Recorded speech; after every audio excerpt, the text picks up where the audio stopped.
Hey boys and girls, today we're going to be talking about, well, boys and girls.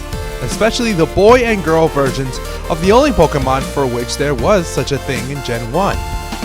Yup, let's talk Nidoran.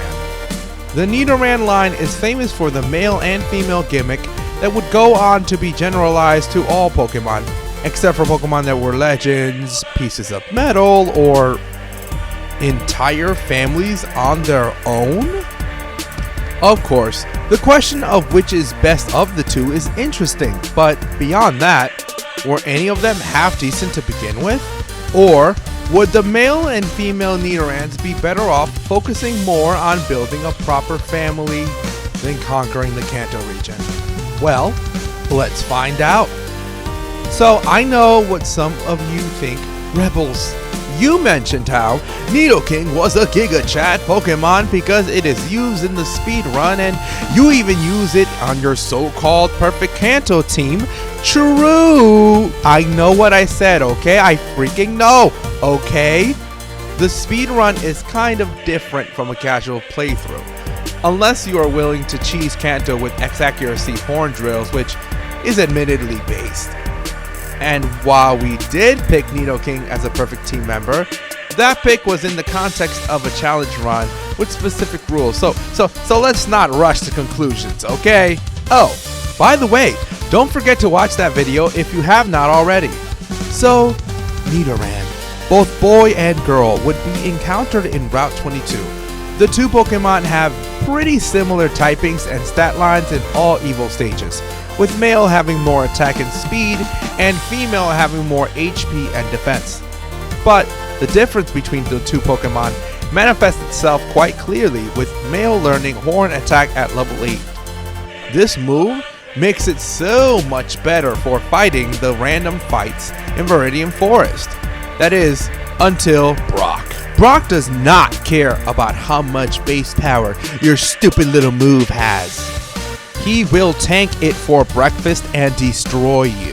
However, while both Nidos are bad, female is arguably better because it gets Growl, which can slow down both Brock's Pokemon for teammates. And while male gets Leer to help it with Onix, it gives you less turns because Onix's attacks do not get gradually weaker, and also it does not help at all with Geodude, as any Leer you may land will get negated by Defense Curl. In Route 3, Nidoran male will shine more against random trainer, once again because of Horn Attack, and it will evolve into Nidorino, while female Nido also evolves into Nidorina. But not only that, Mount Moon gives you Moonstone, which gives you the final evolution, Nidoking and Nidoqueen.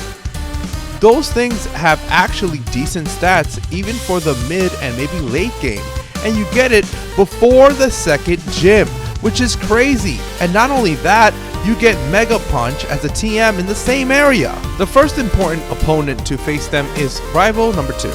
Nidoking will, in most cases, sweep the rival that does not carry Squirtle. Even Squirtle's rival number 2 gives King a fair chance. Queen might also do that, albeit less likely. See, a recurrent theme in this male-female race is that the extra attack and speed is often much more valuable than the HP in bulk, especially in Gen 1 where you get slightly more frequent crits as Nidoking. However, Misty will destroy both Nidos easily with her Starmie, though they can beat Star U. And if you have Alakazam IQ and wonder how the speedrun handles this with King, it is just overleveled by this point. After Misty, King and Queen learn their final level up move at 23, Body Slam for Queen and Thrash for King, and Body Slam is a more consistent move, so King's trainer can use a TM to teach that move to Nidoking once SSN is reached. Speaking of SSN, it is time for the Rival 3 fight, which again is a good matchup. Even Kadabra fails to beat the poison types thanks to its poor physical defense. And speaking of good matchups, Surge time. There is literally nothing this guy can do against either Nido apart from dying horribly, which opens the path to Rock Tunnel. One of the massive upsides of the Nidos is their great TM move pools, especially since Gen 1 was not known for stellar move pools. Among the moves both King and Queen can learn by TM are Thunderbolt, but more importantly, Bubble Beam as far as Rock Tunnel is concerned. This makes the Nidos able to sweep through the tunnel all the way to Erica. Now you might think Erica is a decent matchup for the Nidos, especially now that they have access to TM Ice Beam from the department store in Celadon City, but the problem is that King and Queen will most likely fail to beat a team that has status, wrap, guaranteed crit razor leaves, and good stats overall on Victory Belt and Vileplume. Though you can realistically get 2 kills and call for a teammate to help you out. Where help is not needed though is against Giovanni 1, where his 2 rock types fold to Bubble Beam or Ice Beam, and his Kangaskhan gets defeated 1v1. The Nidos will keep that momentum, being great into the ghost types in Pokemon Tower as long as you are willing to give them TM Rock Slide from the department store. After defeating Ghost Marowak, which should not be too hard if you spam Ice Beam, you get to unlock the Pokeflute and head straight into Fuchsia City, home to Gym Leader Koga. However, a good thing to do is to make a detour through Silphco and pick up TM26 Earthquake, which is the best move on the Nido duo. Now, Koga is obviously a prime target for Nidoqueen and Nidoking. However, you may face a situation where Weezing is barely bulky enough to take 1 EQ, have the random AI pick up Boom Boom and crit your Nidoqueen or Nidoking, and I may or may not be saying this niche scenario for the reason that I lost a challenge run attempt to this exact thing happening. It's okay.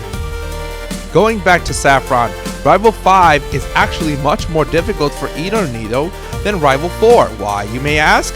Well, Blastoise and Venusaur. If the rival has them, definitely do not help. But the main show here is Alakazam. Now, Alakazam obviously folds to a single Earthquake, but that is not an issue for it when it can kill you first with its Mighty Psychic. So what you gotta do is pray for bad AI and a full HP recover, which, don't get me wrong, can definitely happen.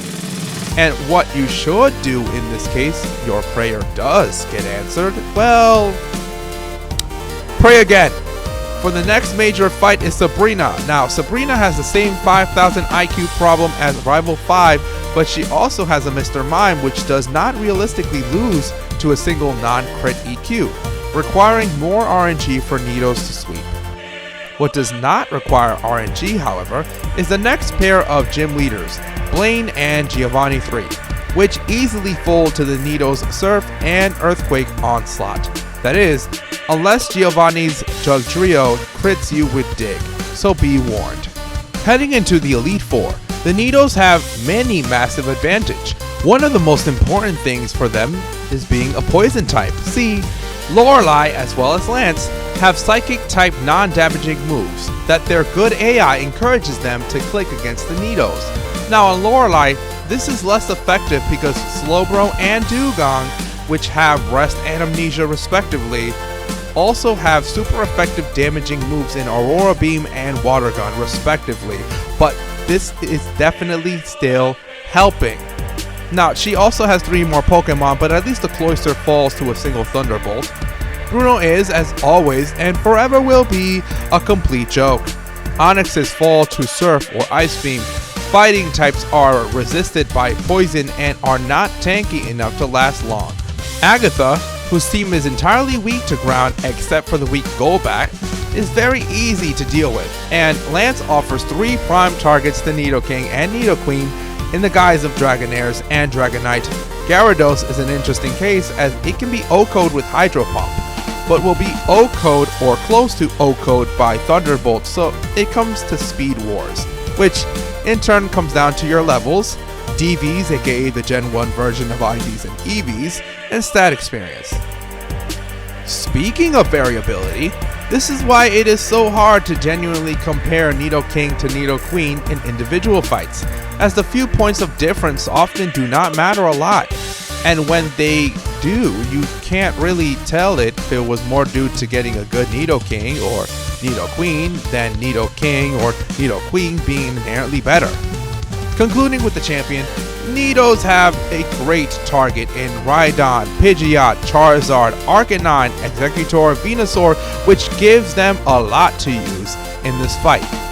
In Pokemon Yellow, the Nido duo is much better against Brock, courtesy of learning Double Kick at level 12, as well as Erica, thanks to her downgraded squad.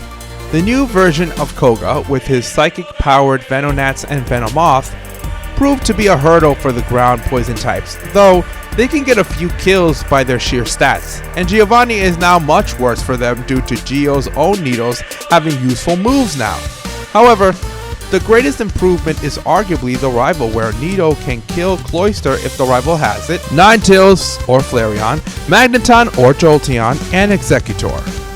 Long story short, both Nidoking and Nidoqueen are great in the Kanto games, especially for being early game Pokemon, with Nidoking being arguably slightly more fun due to more immediate damage output. But who's to say? What do you think of the Gen 1 Nidos? Would you go get one yourself? Would you get yourself a Nidoking or Nidoqueen for your Kanto runs, or maybe both? Or neither? Feel free to tell us in the comments. Also, don't forget to like and subscribe to the channel. Check these videos out, and on that note, I'll see you later.